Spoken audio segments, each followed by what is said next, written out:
10 টাকা খরচ করে রেস্টুরেন্ট বানিয়ে ফেললাম ঘরেই।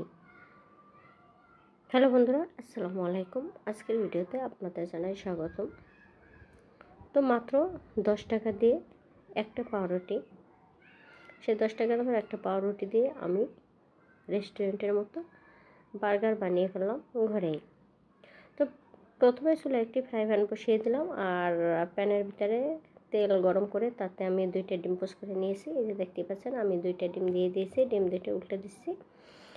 ডিম 2টা দিয়ে তাতে আমি স্বাদ মতো লবণ দিয়েছি, আর একটা কাঁচামরিচ কুচি কুচি করে কেটে দিয়ে দিয়েছি ডিমের উপরে। এরপর আমি নিয়ে নিয়েছি 10 টাকা দামের 2টা পাউরুটি। এই যে দেখতে পাচ্ছেন, পাউরুটি 2টা আমি মাঝখান থেকে কেটে নেব। এই যে সমান করে মাঝখান থেকে 2 ভাগ করে নেব পাউরুটি 2টা কেটে। তো পাউরুটি 2টা আমার কাটা হয়ে গেছে। এর ভিতরে আমি দিয়ে দেব হলো মেয়োনিজ। আমি এখানে মেয়োনিজ দিয়ে দিচ্ছি, দেখতে পাচ্ছেন। 2টা পাউরুটিতে মেয়োনিজ দিয়ে আমি সুন্দর করে উপর থেকে ছড়িয়ে দেব। তো মেয়োনিজটা ছড়িয়ে দিয়ে এতে আমি দিয়ে দেব সামান্য পরিমাণ টমেটো সস।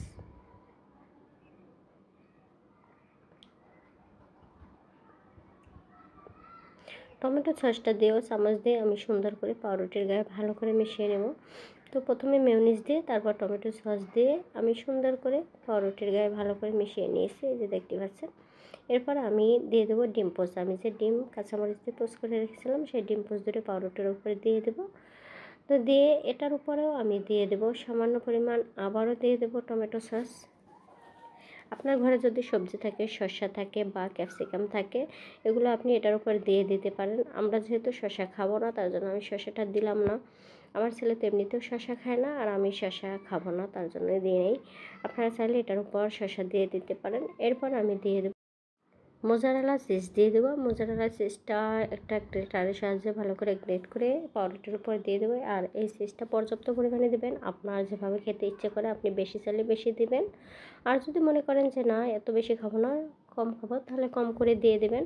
তো মোজারেলা চিজটা আমি গ্রেট করে দিয়ে দিয়েছি, এই দেখতে পাচ্ছেন। এবার পাউরুটি 2টা আমি 2 পাশ একত্র করে আমি ঢেকে দেবো।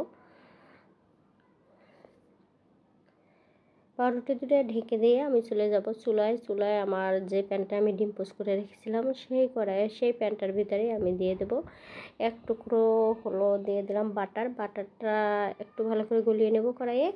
তো বাটারটা গলিয়ে নিয়ে এরপর আমি সেই পাউরুটি 2টা দিয়ে দিলাম কড়াইয়ে, দিয়ে আমি উপর থেকে আরও একটু চিজ দিয়ে দিয়েছি, আর একটা ঢাকনা দিয়ে ঢেকে রেখে দেবো আমি 5 মিনিট।